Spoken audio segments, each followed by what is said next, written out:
The Prime Minister was speaking at Canary Wharf, the new financial centre on London's eastern edge.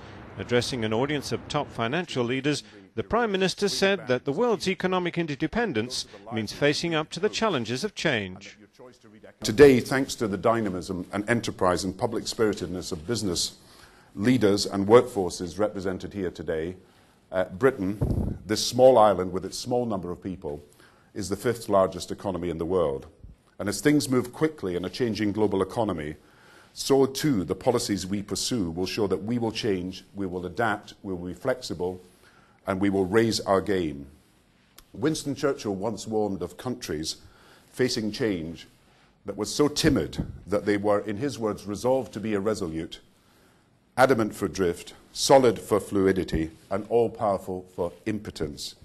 And he also said that instead of building the present upon the image of the past, we must face directly up to all the challenges of the future.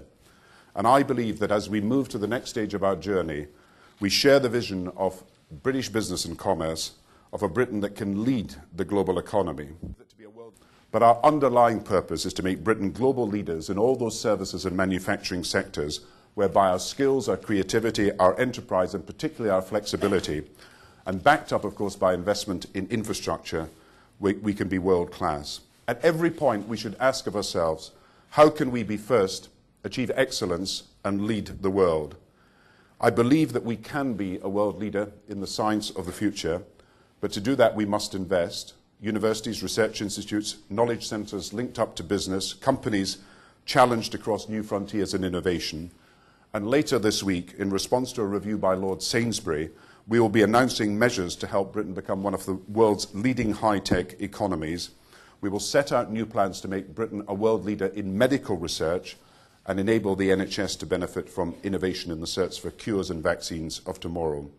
I believe we can be a world leader in energy and environmental technologies, from renewables to carbon capture, including nuclear. And we must not only step up our efforts in research and development, but also ensure that there are more positive incentives for commercial deployment.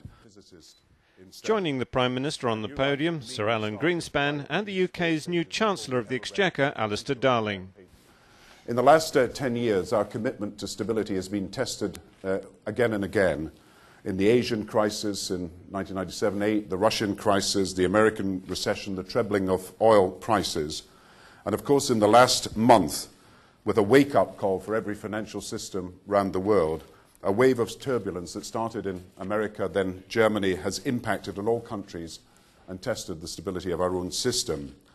I believe it's because of the resilience of the system that has been built in the United Kingdom, Bank of England independence, the Financial Services Authority, the tripartite system we now have, that we are able to steer a stable course. One topic not covered in the Prime Minister's speech was the speculation that he may call an early general election, perhaps in November. By chance, if you turn left instead of right in the library,